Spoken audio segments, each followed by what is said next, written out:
package you have there. Can I see what's inside? Oh, not this year, Jane. It's your husband's turn. Bill? That's right. Bill's in for quite the surprise when he opens this package. I stopped at DXL and got everything he needs. They have all the best men's brands in waist sizes 38 and up. Shop DXL stores now through December 24th for deals from 30 to 50% off. See store. Oh, This is JT the Brick with Tom Looney. The last thing a wife or a girlfriend wants on New Year's Eve, as they're getting out of the shower, putting their makeup on, and getting ready to go out, is you being late because you're in your underwear drinking a beer, watching the game. Ohio State and Clemson. Then your wife or significant other doesn't want that. Yeah, come on. And you're gonna put Ohio State and Clemson on prime time on New Year's Eve. This is JT the Brick with Tom Looney. Nights at 8 on 95 The Sports Fox. Dan Patrick and the Danettes, 9 to noon. On WBES, Charleston, 95 The Sports Fox. The opinions expressed on the Brennan Lowe Show do not represent the values of Bristol Broadcasting Company. WBS Charleston, West Virginia, a Bristol Broadcasting Company station. Right, let's turn it up. Woo. Let's get weird, buddy. Let's get weird. Mike Patton. Well, he was 15. He's a good player. The officials were struggling mightily. I mean, they can't count to three. I've been following Cam Newton ever since he played for the Ohio State Buckeyes, my #1 college football team. We got our kicked today. No basket! No basket! No basket! Hoyas win! Hoyas win! Hoyas win! You got Jared Porter in the middle of the field talking to everybody. Then when somebody say something to him, he don't even supposed to be on the field. Are you ready? Good evening, everybody, and welcome to the biggest show in sports. This isn't Fart Talk Radio today.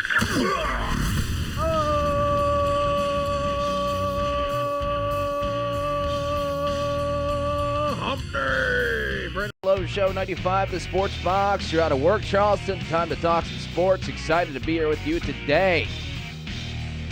It's Whiskey Wednesday today. The Whiskey Wednesday. It's Whiskey Wednesday, Mr. Catfish Cooley. How you doing, Catfish Cooley? Doing pretty good, right? Doing pretty good? One thing he knows is it's Whiskey Wednesday. It's Whiskey Wednesday, Mr. Catfish Cooley. Got Ryan in studio. What's up, brother? What's going on, man? Nothing much, man. The sun was out today, so that's good news. I know. I had to put my visor down in the car, and usually that annoys me, but today, a little bit of color. You can. You always take the. What I say is, what if the summer, as human beings as we are, too hot out here during the summer. What's up with that sun? Then it gets cold. We don't see the sun for weeks at a time. It's rainy, it's snowy, and then we're asking for more sun. Yeah, I don't complain much in the summer. Yeah, we were talking about that before. I think comfortable. What's the comfortable temperature for you? Indoors or outdoors? Outdoors. Outdoors, anywhere between 80 and 88 is good. Okay. Indoors, like 65. That's a big jump. Yeah. I like to be comfortable. That's a more contained area inside. I'm going to be laying 65. in bed. I need to be comfortable. If I'm outside moving, it's all right. We got Matlock in the house. What's up, brother? What's going on, fellas? What up, dog? What is up? Matlock got a new laptop today. Yes, I did. He was with Dell Support trying to figure out why his Adobe Premiere wasn't on his computer. Yeah, that was fun. It was just like a click away. You know, they had to do all this crazy stuff like remote access, and it was just like, oh, it was right here. What was the time elapsed on that call? 34 minutes, right? It was at that? Oh, yeah, that was fun. So you got off easy. Yeah, believe it or not. The last time I called him, not so much. Yeah, been there. All right, you can call the show. Speaking of that, 304-344-9704. Take us on the go at 95thesportsfox.com. Tune in app and simulcast RSNSports.com. We got Eugene Napoleon, former W running back from 87 to 89, was a part of that team that went to the national championship with Major Harris. Took on Notre Dame in that Fiesta Bowl game. Yeah, very cool. And we'll have him on at 5:15. And he was up there for Senior Day during the Baylor game. He was on the podcast, the Pat White podcast, up there at Smith's Saloon. So we'll talk to him about that and several other things. And sure, Ryan, you probably got some things to ask him too, right? Sure. Ryan will jump in. And what else we got? We got breaking news. W men's basketball team is here tonight at the Charleston Civic Center. We'll talk about that squad. Only favored by 34, right? Yeah. Yeah, last I saw it was like 32-34, something like that. Not a big deal, right? Yeah. They did jump from 25 to 15 with their big victory over Virginia on the road. That was the first non-conference top 10 victory for West Virginia since 1957. Yeah, against Kentucky. Right. And then in conference, I believe, was 2010, Villanova, something like that, Sounds top right. 10. So big victory for West Virginia, and we're hoping to see a bunch of fans head down to the Charleston Civic Center tonight and watch our team. Should rout them out of the building. Yeah. But it'll be nice to get. Well, the nice thing about those games is you get to watch them up close in person, and some people don't get to make it out to Morgantown, especially basketball. We talked about that before. Is you have Tuesdays and Thursday games, sometimes Saturday games. They run those the conference games, but it's tough to make it up to Morgantown during the week. Yeah. When you work, you got kids and things of that sort. Where do you think they'd be ranked if they'd have beaten Temple? I think they would probably be in the top 10. Yeah, I think well inside the top 10. Yeah, if they beat Temple. Now, Temple's 6-2 now. Yeah, they're a pretty good team. So that loss wasn't too bad. Now, they started out, they had that one rough loss against New Hampshire. Yeah, and West Virginia just beat the brakes off of them. So that I think that's what hurt Temple. Temple's a really young team, too. I was impressed with what they did against us, especially in that first half. Now, we came back. I didn't like the fight in us in that game. We were down by 20 points at halftime. We came back in that game. So our team's certainly talented this year. It's certainly a team that could make a run. Mm-hmm. We just got to watch and see as the season progresses. All right, let's go ahead and get into our breaking news.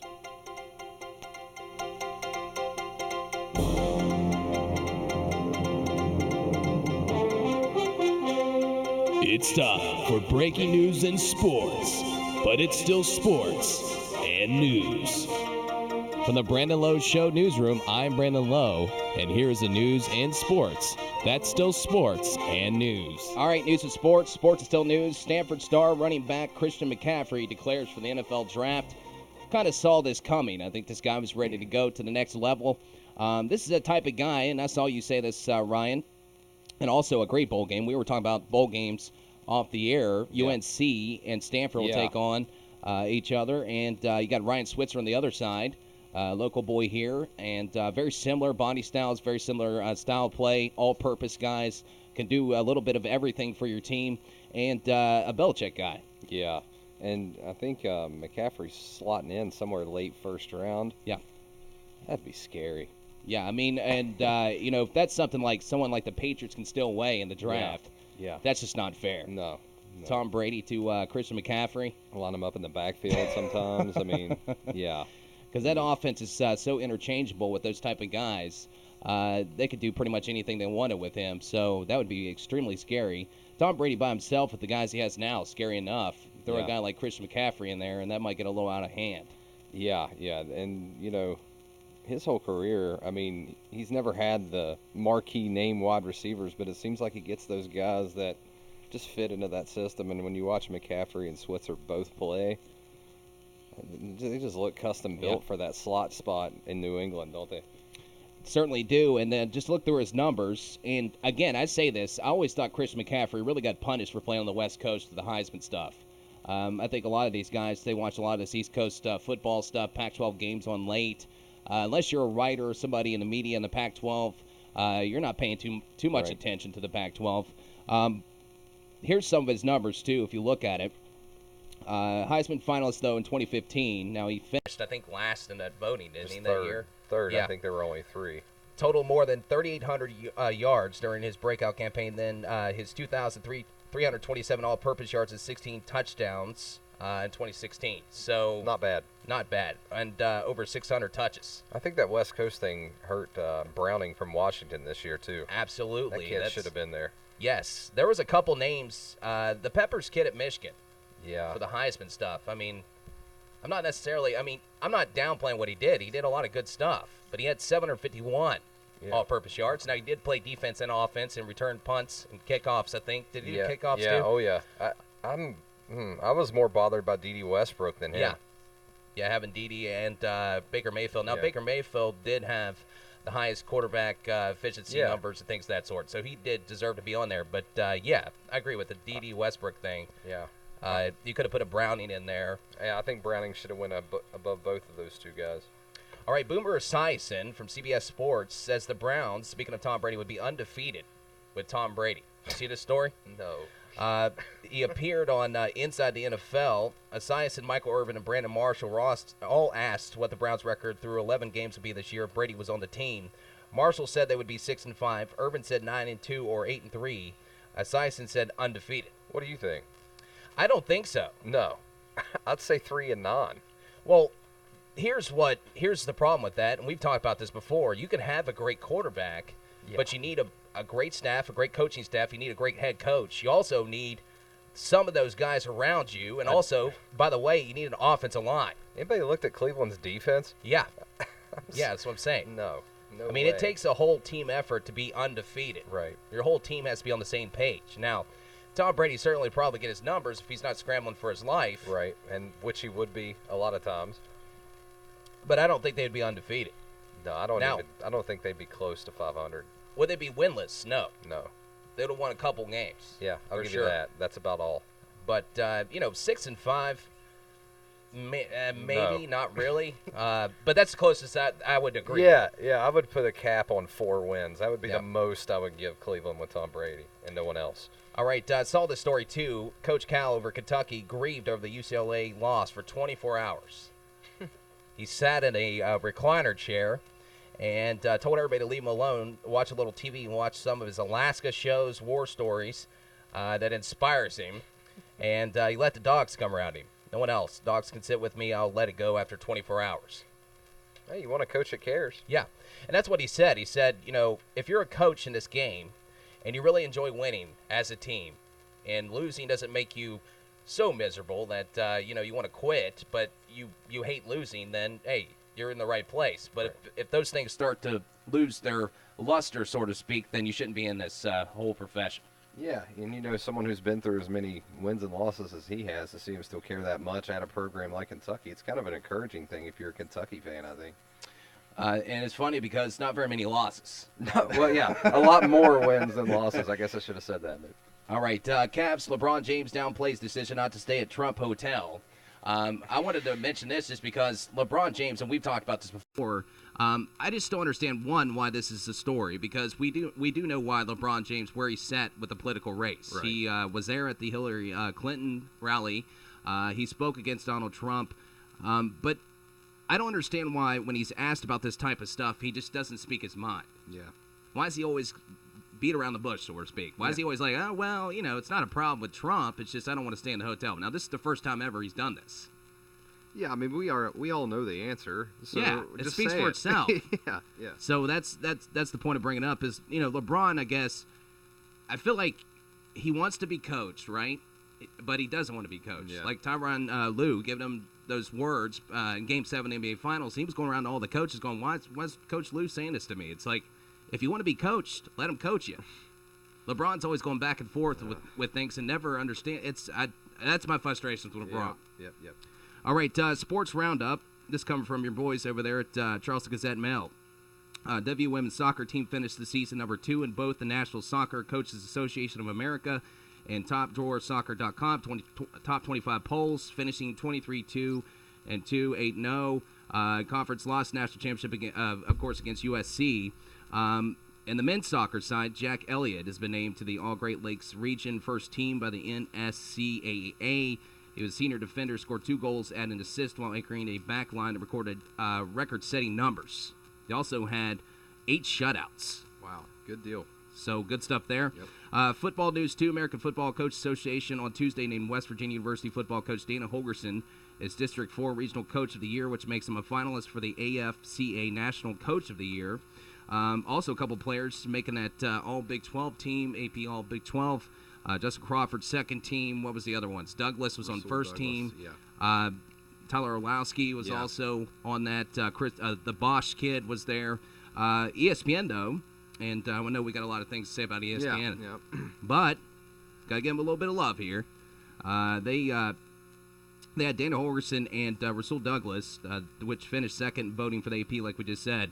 They put them as Coach of the Year, and Douglas as its Conference Defensive Player of the Year. Certainly an argument to be made there. So the two were joined at the awards table by junior college transfer running back Justin Crawford, who was also named Big 12 Offensive Newcomer of the Year, averaging 7.4 yards per carry. That kid was a beast this year. Ridiculous.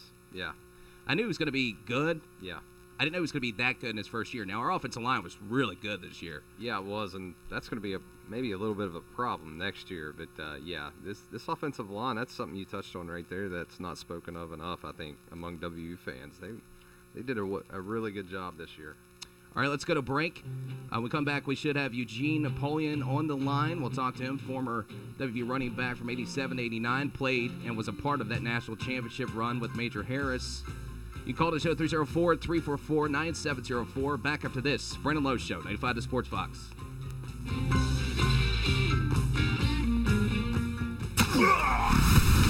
You're listening to The Brandon Lowe Show on 95 The Sports Fox. Be a part of the show. Let the Valley hear your opinion. You know, that's just like your opinion, man. Or the top sports stories locally or nationally on The Brandon Lowe Show. Call 304-344-9704. Ho, ho, ho, ho, ho! Calling all Santa helpers! Have a holly jolly holiday with a Members Choice West Virginia Federal Credit Union Christmas loan. Now through December 23rd, borrow up to $1,500 with rates as low as 5% and 10 months to pay back. This is such a good deal, even the big man himself is getting a Christmas loan. Apply online at memberschoicewv.com or stop in to 201 Ohio Avenue in Charleston. Don't wait, Santa is watching. MCWV, where you've made the right choice. Loans are subject to credit approval. It's Jason Smith. If it's almost a sport, we've got it here. If you said to any team in the NFL, take your pick of any Jets quarterback, 31 other teams would say, yeah, I don't know that we want any of those guys. The Jets, we have had in my lifetime, we had Testaverde in 98, Pennington for 2002, and Brett Favre for 9 games in 2008. And that's it. It's Jason Smith. Nights at 10 on 95 The Sports Fox. Follow the show on Twitter at WBES Brandon Lowe. You can also listen to The Brandon Lowe Show on your TuneIn app or at 95thesportsfox.com. Now, back to The Brandon Lowe Show on 95 The Sports Fox. Welcome back. Brandon Lowe Show, 95 The Sports Fox. Take us to the go at 95thesportsfox.com. TuneIn app at simulcast at rcsports.com. 304-344-9704 to get a hold of us here in the studio. Got Ryan in studio. And we have Eugene Napoleon on the line. What's up, brother? Hey, what's going on? Glad to be here. What's happening, fellas? Hey, man, excited to have you. I'm just excited you're here, and you're excited to talk to me. Most people aren't that excited to talk to me. Yeah, I'm not. Well, I'm excited to talk to you. I appreciate that, man. Inspiring. I want to talk about you're up there with my boys up there with the Pat White podcast at Smith's Saloon for Senior Day. I want to get your thoughts on the Senior Day. How was it up there? It was awesome. We had a good time. Like you said, around a little bit with Pat White and with Owen. Good guys, man. Real guys. It doesn't matter what era you come from.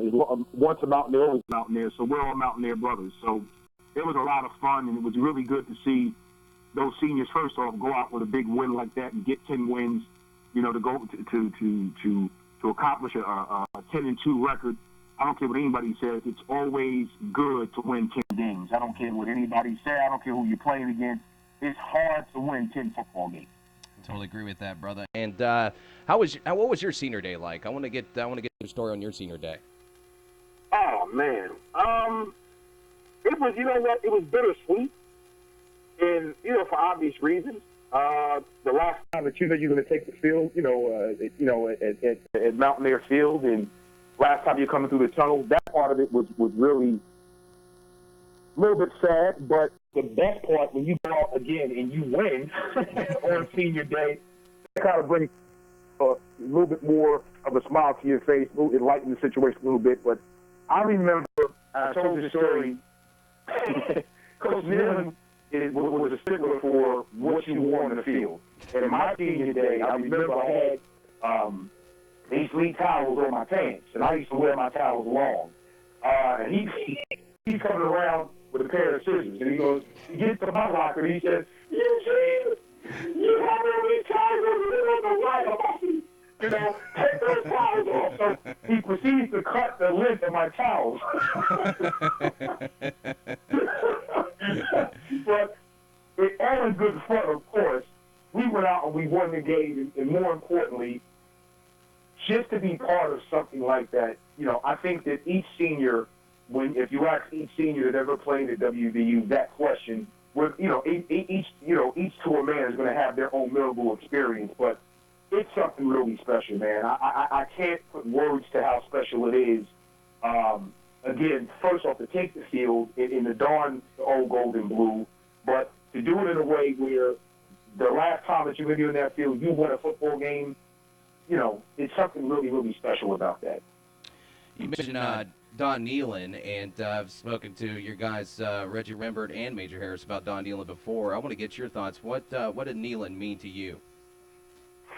Let me tell you something. I came back to Morgantown just this past weekend. I'm doing a 30-minute short documentary, and one of the biggest reasons I came back, I had actually interviewed Coach for 30 minutes for the weekend, man. When you're young, I'll say it this way, and you're immature, you go through different things, and you really don't understand the impact that individual has on your life until you're a little bit older, right? Yeah. Now, at this age, I look back on Don Nealon. I learned so much from that dude because he did it the right way, man. He was a coach that really cared about his players. He really wanted you to be the best person you could be, and it wasn't just about wins and losses. Obviously, of course, as a head coach, you want to win, but it wasn't so much about wins and losses as much as it was about, I want to bring in the right type of kid to my program, which meant he recruited character. So we all came in and understood, even when I transferred into West Virginia, there was the guidelines that he set, and you had to follow those guidelines point blank, or you couldn't play for Coach. And to a man, the other men that he hired to coach with him, like mine think alike. He hired and put together a great staff of other great men. So we were always prepared. We always knew we had to walk in our own truth, so to speak, and take responsibility for our own actions. And that came from the top down. He ran a really great program, man. And I look back on it now, and I'm so appreciative that I played for him, because they don't have many Don Nealons in college football or in college sports, period, nowadays. They really don't. It's good stuff, man. You mentioned the transferring in. You transferred from Pitt. Go through that story, because I don't know if a bunch of listeners know that, what made you decide to transfer from Pitt to WVU? I was coming out of high school in 85. I was, one of the top recruits in the country, so I could have went anywhere I wanted. And when I was 7 years old, I told my mom that I was going to Pittsburgh. I was such a big Tony Dorsett fan. So obviously, years later, that happened, and I wound up going to Pitt. My older sister, passed away. She died of an aneurysm of the brain. And just the way that situation was handled, to be quite honest, I didn't like it. I wasn't registered as a true freshman. And maybe I should have been, but I wasn't. So the expectation of each week, them telling me I was going to play, and my sister dying, was the fourth game of the season, the Boston College game. Yeah. She passed away. I had to go home for the funeral, and there was a few things that led into my decision to leave, because I kind of felt like my mom was lied to at that particular point. After my sister's death, there were certain things that kind of transpired that I really didn't like. And it dawned on me at that point, these people don't care about me.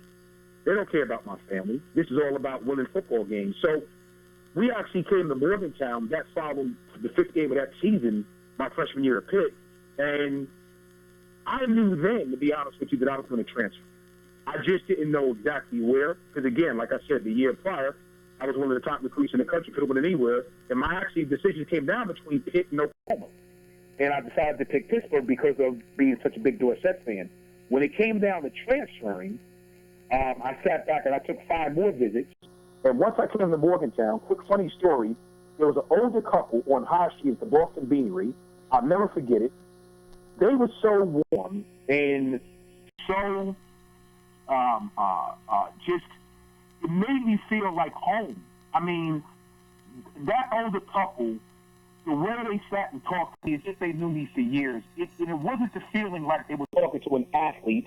The feeling was they talked to me like I was their long-lost son, man. It was such a warm, engaging feeling and conversation. I remember calling my mother and telling my mom, I'm coming here. I'm coming here. And that's why West Virginia and Morgantown and the state of West Virginia, and to this day, that's like my second home, because when you pick that university, it's so much bigger than just playing a sport there. It truly is. They pretty much wrap their arms around you, and they embrace you for life. It's not just for your 4 or 5 years while you're playing there. So that's a true sentiment, and that's a credit to the people of that great state, that university, and that program. What was it like to be on the opposite side of such a bitter rivalry all of a sudden? I mean, former teammates at Pitt. What was it like facing those guys where you were once playing with them? Loved every single second of it. It was, first off, my really good friends. I came with Mark Stepanowski, Tony Saragusa. Those guys, we were all in the same, Brian Davis, we were all in the same freshman class in '85. So we came in 21 or 22 scholarships. 18 to 19 of us were high school All-Americans. So, you know, they understood the situation, especially because it came down to, my reason for leaving really wasn't all about football. It was more of a personal situation. Maybe had my sister not died, and maybe had that situation not come to a boil the way that it did, who knows what the outcome would have been. But I really do believe it's happened for a reason, and unfortunately, you know, sometimes people say that God works in mysterious ways. Well, God works in a very direct way. We think it's mysterious because we don't really understand. So, you know, that situation for me, it meant for me that I should have probably come to West Virginia right out of high school. Maybe it was meant for me to be in Morgantown for all those years right out of high school. So I think I wound up exactly where I should have been, where I needed to be. Yeah, well, we think so too. Yeah. I wanted to ask you this too. You played obviously with the great Major Harris. Now we had a guy very similar later on, several years later, Pat White, that very similar style of play. If you could, would you pick Major at this point over Pat, or would you play with Pat White if you had a chance? Let me tell you something. A few people have asked me that question. I love Pat White to death, and I will tell anybody. Major Harris is probably one of the greatest athletes I've ever played on the field with. Because this guy was so dynamic in a system that, put it this way, could you imagine if he played in that wide spread system that Pat played in? Yeah. If Major Harris would have played in that type of system, he would have put up, and I say it all the time, he would have put up pinball numbers. Yeah. So the both of them were so great at what they did. I would have to say, for me, I probably would pick Major, because both dynamic. Let's be clear, they're both dynamic quarterbacks. But Major just did so many different things that it was kind of hard. You wasn't stopping Major Harris. I mean, he was hurt. He was guaranteed to score, to be responsible for 3 to 4 touchdowns a game, period. Be it if he's going to throw for 3, run for 1, or run for 3, throw for 1, run for 2, throw for 2, he's going to get to 21 to 28 points by himself, period. So, totally agree with that. Yep. At the end of the day, how could you go against that? Now, again, in Pat's era, let me tell you something now. There's no one. If Major is 1, Pat White is if Major's 1A, Pat White is 1B. Yeah. Yeah. You know, I mean, he's right there for me. Both of them, I put both of them on a pedestal when I say that particular position. I don't think it was played any better than those two, you know, playing that position. I want to talk about what you got going on after your football career. You do some inspirational speaking. Kind of go through some of that. You also do the record label, sports marketing. Kind of run us through somehow all that came together after your career in football. Yeah, I was fortunate to go, again, when football was over at WVU, of course, I played in the AFL. I went to Tampa Bay, played at Orlando, went up to Canada, and I met a few people that had been in the music entertainment industry. Now, my wife She writes her own songs, and she was an artist way back then. And thank God she was patient enough. When I was done playing, I actually went to Wall Street and got a job on Wall Street, and I met Russell Rosenthal, who I got to give a lot of credit to because he became a silent partner of my vision for my record company, which was Nat Records. It's now called Nat Vision, but back then it was Nat Records. And he was gracious enough to give me an opportunity, and Wall Street financed my record company for the first 4 years of its existence. Now, during that time, we were fortunate. Like I said, my wife wrote 90% of that first album back in 1996. We released the album called Embrace, and the thing just went crazy, man. I did a distribution deal with a now defunct company, but back then they were one of the biggest independent distributors in the world. Ichiban Records was out of Kennesaw, Georgia, outside of Atlanta, and did a 75-25 deal with them, split where we kept 75% of the deal, and the album over a 2-year span wound up selling 500,000 copies worldwide. It went gold. Wow. So, and again, with my wife writing 90% of it, she owns her own publishing company, which we kept everything pretty much in-house. So it's been that. Off that album, she had 2 number 1s and number 3 on the charts. Wound up having the number 1, actually the number 3 played video in all of South Africa. Wound up having a record that hit in 31 countries abroad back then. So her success kind of was immediate, which was a good thing, which definitely was a good thing. And all these years later, still being in the industry, she just released her latest hit record, which was number 10 on the DRT charts here in the United States, top 50 R&B charts. And then she wound up having the number 3 and number 5 record in all of Europe. Wow. This past September. So, we're actually in the studio now remixing the remix for this hit single, and then she'll release her album in probably mid-2017. So the music side of it was that. The agent side of the sports marketing company started in 1999. I started Nap Sports.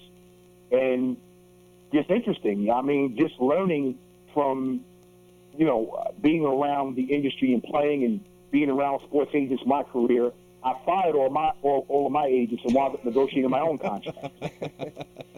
So, from learning, from learning numbers on Wall Street and learning, just being around those type of people, you kind of live and learn and just understanding how contracts work.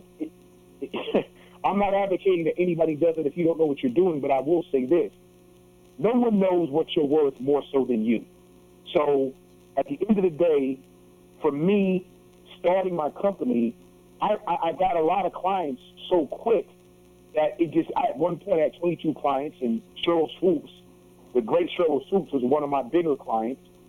If you guys can remember and won the street basketball series to ESPN, I represented 80% of that roster. So their main player was Main Event. I represented Main for his whole career, and he got me all the rest of the players because they kind of saw that things were going great for him. Same thing with after having Cheryl Swoops in the WNBA.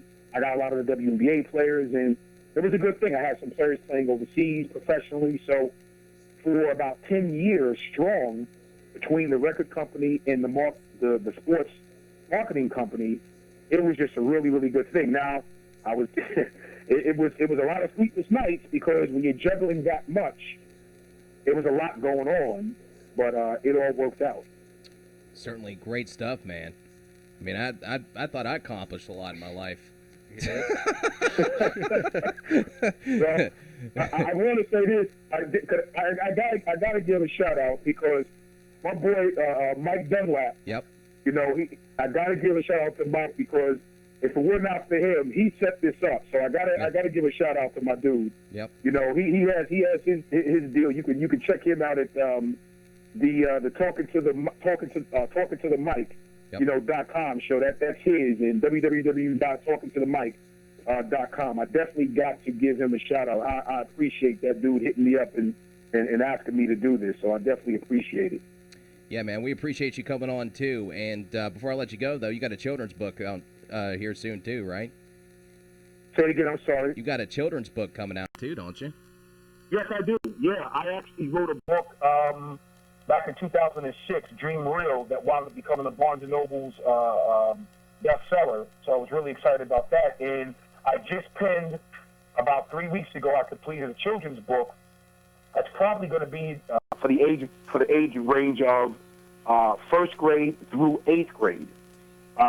So probably top of the year, God willing, I'm going to put that out, and I'll be out there marketing, promoting that, and again, that 30-minute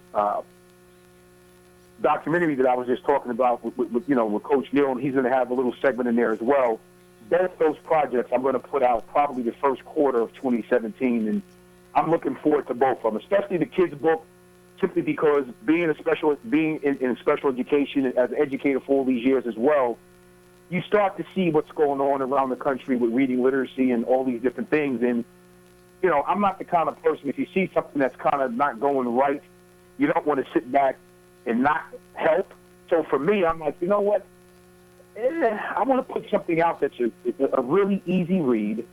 It's one thing to say, it's another thing to do it. I've always been more of a doer than a sayer. So when I put my mind to it, I said, you know what? Let me get this thing done. So just about 3 weeks ago, I completed it.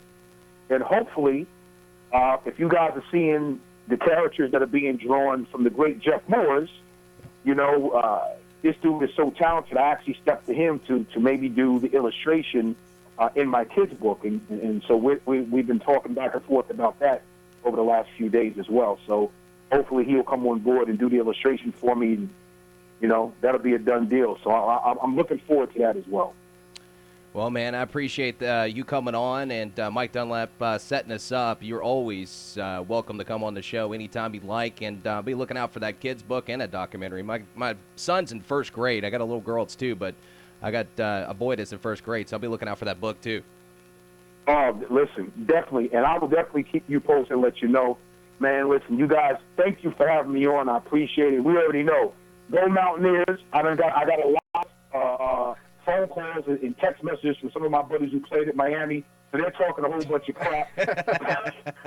And I'm being good. I'm being real good about it. I'm just saying to them, listen, I'm hoping that your number don't change after the game so I can call you back. He's Eugene Napoleon, Mr. Sir Napoleon. I appreciate you on the show, man. Thanks, bud. You guys, thank you. All right, Eugene Napoleon, man. That was great. That guy has done a lot. Yeah. He gets out. He has a great career at WVU. Plays in the last national championship the football team has been a part of. The only one. The only one, yeah. And then gets out of his career at WVU, and then goes to Wall Street. He's basically got a Forrest Gump storyline here. Develops a record label, which his wife, by the way, sounds like she's also very talented. Yeah. Now is a best-selling author. Motivational speaking. Yeah, it's just done a lot of great stuff. That was one of my favorite interviews I've done. Yeah, that was great. All right, hey, Tater decided to call in. We haven't heard from Tater in a while. Hey, what's up, Tater? Hey, guys, how are you? I love calling in, love the show. Hey, man. Congratulations to Spring Valley beating my Cougars, and then obviously, the reward is to go and get, play against Martinsburg. So, I really wanted to comment about the head coaching search at West Virginia State. Yep. I think they've got the guy right there that's needed. A local guy. He played baseball for my father at GW years ago and played at WVU in football. John Pennington is a guy that would get community support. I understand they're looking nationwide and they got to do their due diligence, but John has been successful everywhere he's gone. And I don't know if you guys know this or not, but when he was at GW in baseball for my dad, he turned down a full baseball scholarship at the University of Georgia. Baseball scholarships don't usually give out full rides. But his dream was to go play at WVU, and he walked on and had a great career, made the great catch against Pitt. Working on his PhD, he goes to Concord and does really well. They get to the national semifinal. He does well with the Lightning. Guys love him and love to play for him. And if Nate Burton's listening, the new AD, your coach is at your school right now. John would be an excellent choice, get community support, and probably get a lot of local players that could, it's going to take time, but going to be, have a guy there that wants to be there. So I'm going to hang up and listen, guys. I love your show, and I'll probably call back next week. Thanks, Take man. care. I appreciate it, dude. All right. Thanks, dude. There's Tater. Ryan, your comments on that? Yeah, Pennington got named the interim coach already. I can't disagree with what he's saying. John's done, like he said, a heck of a job. And as for someone who covered State a lot back when they were, 0-10, at least 1 year, I think maybe 2 in a row, and just not even competitive at all. Coach Anderson that just departed to go back home to Sioux Falls, which is kind of what he's talking about here, kind of turned that defense around, and in year 2 hired Pennington away from Concord, and that offense started to catch up. And State had a little bit of a rough year this last year, but the year before they won, I think, 5 games, which was just unheard of for them. And yeah, he's right. He's had success wherever he's went. Concord was a really good offense. State had a good offense, and I definitely think he could do the job. Now, whether that's the way they choose to go or not remains to be seen, and obviously they're doing the national search, like he said, but yeah, I can't argue with any of that. Pennington's been a great coach wherever he's went, and right here from the Valley, and that would be a good, name to throw out there when it comes to recruiting some of the, Kanawha Valley's better athletes. Appreciate the call, Tater. Ryan breaking it down for us, and we're going to take a break. Man, that was a full segment. Yeah. By the way, Eugene Napoleon's at the top. One of my favorite interviews I've done so far on the show. Yeah, that was awesome.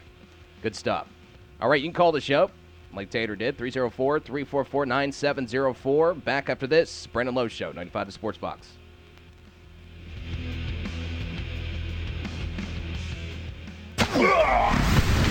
You're listening to The Brandon Lowe Show on 95 The Sports Fox. Be a part of the show. Let the Valley hear your opinion. That's just like your opinion, man. On the top sports stories, locally or nationally. On The Brandon Lowe Show, call 304-344-9704. The Ben Maller Show. I know I can't do it like Ben do it. Ben Maller. Jerry Jones saying to the media in Dallas this week that he's not going to rest healthy starters. Assuming that this is true, this is a sage move. History has shown, if you pay attention to these kind of things, that resting healthy starters, it often has devastating results. The Ben Maller Show. Overnights on 95 The Sports Fox. Bring on our guest. He's assistant coach, Fort Wayne Macedons, Mark Downey. What's up, Coach? Not much, Brandon. How are you guys doing today? I just want to congratulate you and your staff and your players on a tremendous win over a very good Indiana team. Thank you. It was huge for our guys and our program and the school and the city. It really was. It was a great event, a great night, probably one of the biggest events in our school history, and a great success. Listen to The Brandon Lowe Show weeknights at 5 on 95 The Sports Fox.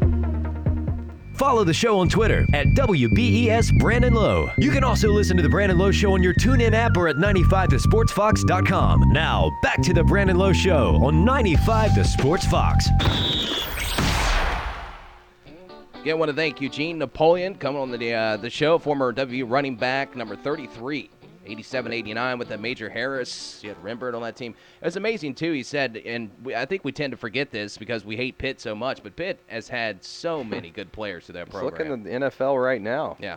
I mean, you look at, like he said, there was 19 All-Americans coming into our recruiting class. That's unheard of. Yeah, you look at the NFL players they produced over the last 30, 40 years, and they're right up there with anyone.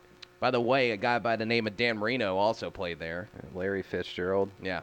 So he's not bad either. Couple Sean good McCoy. Ones. Yeah, he's just okay. a couple. He brought up a good point there, though, that I was going to get your take on real quick, was the Major Harris versus Pat White deal.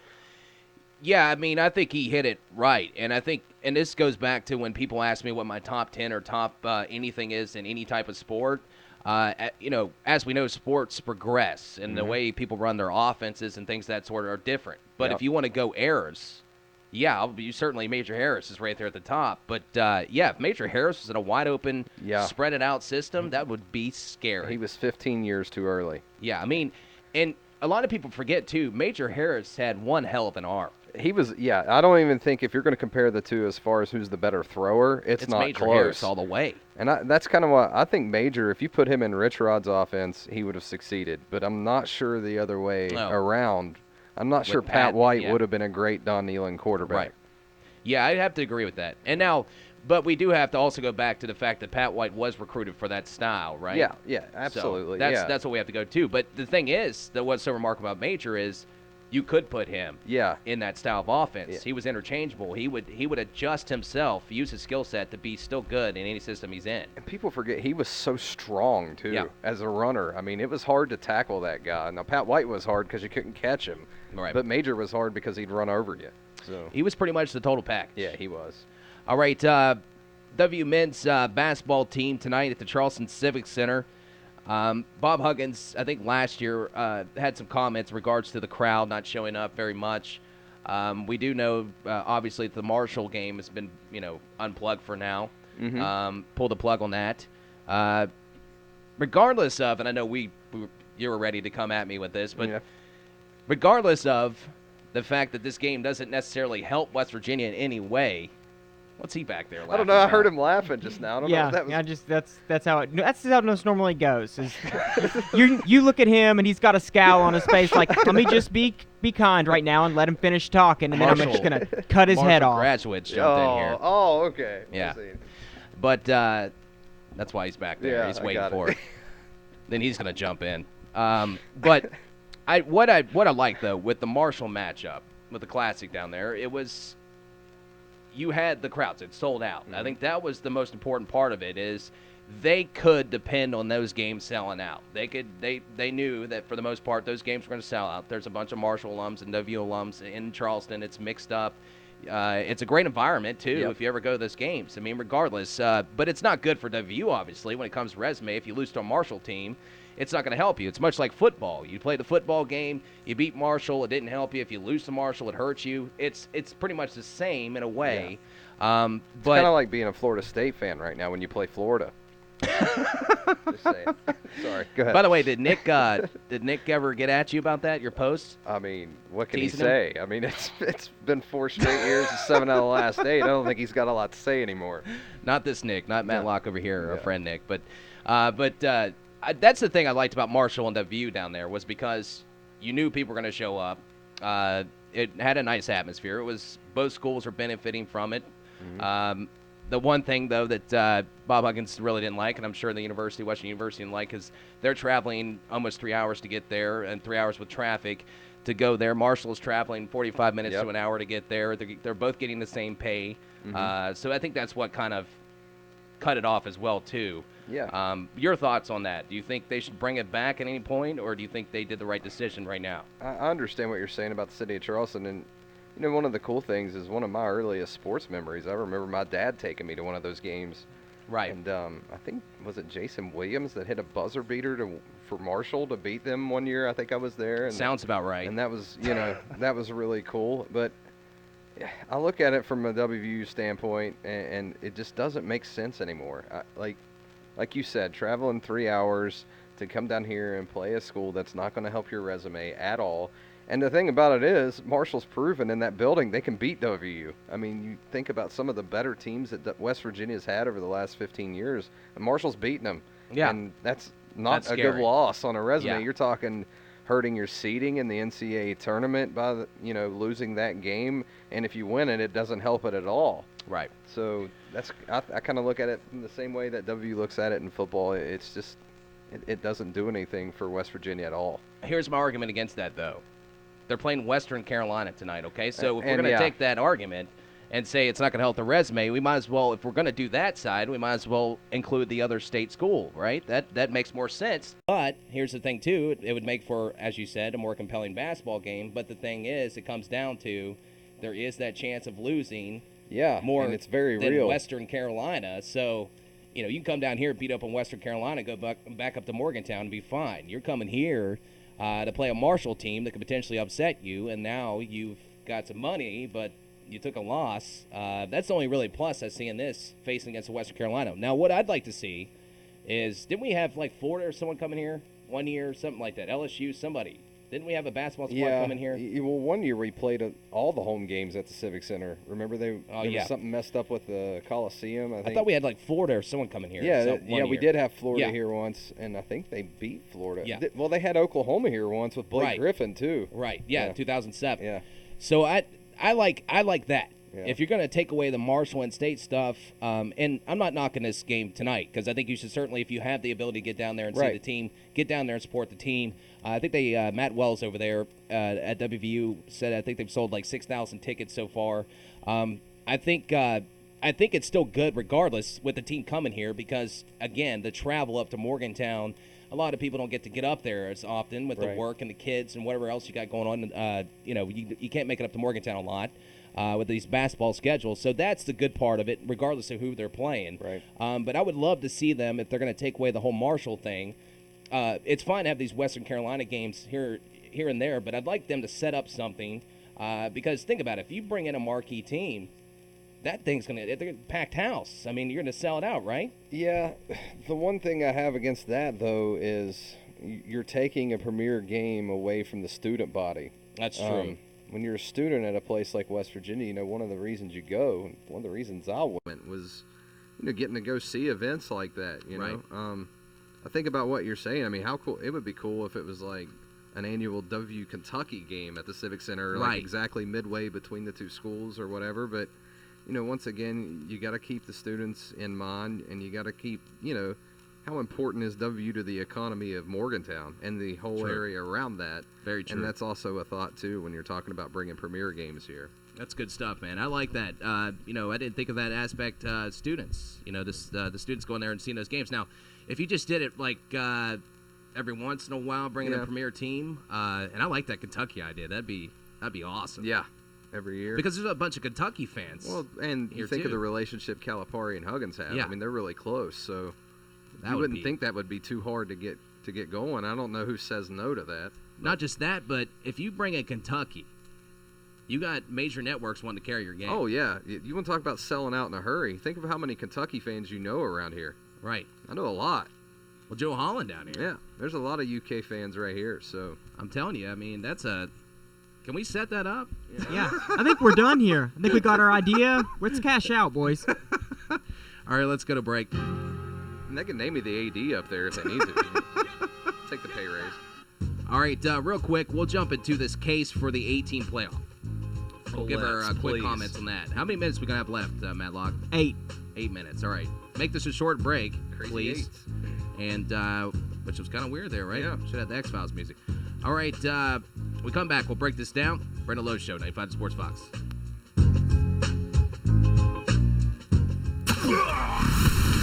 You're listening to The Brandon Lowe Show on 95 The Sports Fox. Be a part of the show. Let the Valley hear your opinion. That's just like your opinion, man. On the top sports stories, locally or nationally, on The Brandon Lowe Show. Call 304-344-9704. It's high school basketball season, and Basketball Friday Night in West Virginia is bringing you the latest from every corner of the Mountain State. High school basketball, there are some rivalries tonight. Join Ryan Epling and Coach Rick Marone for the most up-to-date scoreboard and much more. To beat Huntington St. Joe, who is 7-time state champ, just makes that victory so much better. Join Basketball Friday Night beginning December 9th from 9 to midnight on WBES 95 The Sports Fox and online at basketballnight.com. Bring on our guest. He's assistant coach, Fort Wayne Macedons, Mark Downey. What's up, Coach? Not much, Brandon. How are you guys doing today? I just want to congratulate you and your staff and your players on a tremendous win over a very good Indiana team. Thank you. It was huge for our guys and our program and the school and the city. It really was. It was a great event, a great night, probably one of the biggest events in our school history, and a great success. Listen to The Brandon Lowe Show weeknights at 5 on 95 The Sports Fox. Follow the show on Twitter at WBES Brandon Lowe. You can also listen to The Brandon Lowe Show on your TuneIn app or at 95thesportsfox.com. Now, back to The Brandon Lowe Show on 95 The Sports Fox. All right, we've talked about this before, and there's been a giant conversation, especially these first 3 years with the college football playoffs. I think this year, they obviously got it right with the 4 teams. Yep. I know a lot of people wouldn't agree with that because of the whole Ohio State-Penn State situation. Nobody's going to be happy. Let's just put that out there. Nobody's ever going to be happy no matter who they put in there. Nobody's going to be happy. But I think they got the 4 best. Yesterday on the show, somebody posted that 16-team bracket. Yeah. And I went through and picked them, and guess who I ended up with? The same teams that they picked. Exactly, right. Okay, so that's kind of kind of pointless at this point. And 16 teams will just get ridiculous. So, but I do like the 18. Yeah. Because you have the Power 5 conferences. You're going to have 5 conference champions. There's your 5. You have your 3 at-large bids, or your 3 at-large teams, and there's your 8-team playoff. I've been banging this drum for a long time. You know that. Yes. We've talked about this a lot. And I actually had it taken a step further. I think the 8th seed should go to the best team among non-Power 5 schools. So Western Michigan would be your 8th seed this year. I would like that too. Now, a lot of people say that we should save this whole Cinderella story for the NCAA basketball tournament and all that stuff, but isn't that what makes the NCAA tournament great? Right. That's what you want to see. Right. That's what we want to see as fans. Now, we like watching dominant teams. That's fun to watch too. We love watching greatness unfold in front of us. We love records being broken. We love stuff like that. But we also love seeing small schools beat bigger schools. I guarantee you remember the Boise State-Oklahoma Fiesta Bowl, but I bet you can't remember any of the other bowl matchups that year. No. I don't either.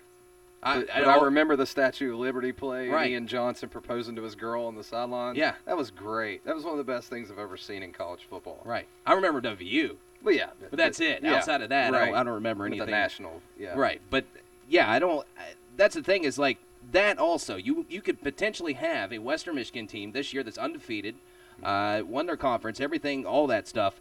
You could potentially have them as an 8 seed. Yep. Now, if we went down the line – Western Michigan, the first game, would have to take on Alabama. Right.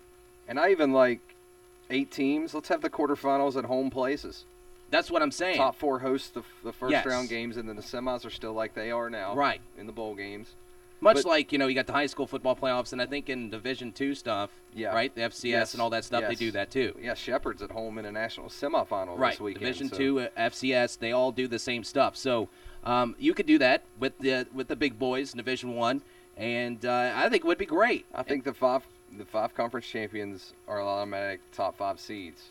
So 4 of them at least get a home game. If you have an argument about which one doesn't get a home game, that's a completely different argument because at least they're in. Right. You know? But I kind of looked at that today and looked at the matchups. And if you're not signing up to see that, I don't know. I mean, you would have, Michigan at Clemson, Ohio State at Washington, and Oklahoma at Penn State in the first round. Who's not signing up to watch that? Are you kidding me? Michigan at Clemson that would be awesome. I'm all about that. I think more of this would be good, just no oversaturation, much like the NFL does with their product. They oversaturate the market, and NFL is losing a lot of that because of that. But if you just increase it by just 4 more teams, make it 8 teams. I think that's it. Perfect. You just cut it off there.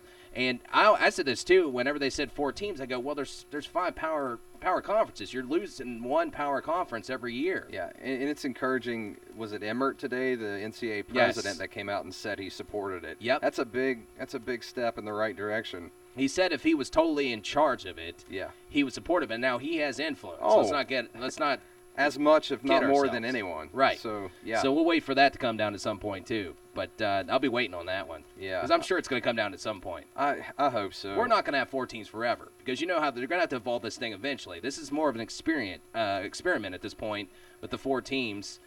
They're going to eventually do it. And if you have to, just take away one of those worthless, meaningless non-conference games at the beginning of the year. Right. Take a game away. God forbid, take everyone in the SEC that week where they all play Division II teams in November. Can we just get rid of that? And there you go. A little bye week. Oh my goodness! I have to see Alabama Chattanooga one more time. All right, let's do our Let's Get Weird news. Let's get weird, buddy. Let's get weird. News. All right, member of the Massachusetts Town School Committee charged with assaulting a man with frozen fish patties have been ordered to attend anger management classes. 67-year-old Arthur Grabowski was charged with assault and battery with a dangerous weapon. He was accused of hitting 73-year-old Martin Graney with a bag of frozen fish patties during an argument of a veterans food drive at Senior Center in May. I don't know how you get assault with a deadly weapon or something? Frozen fish.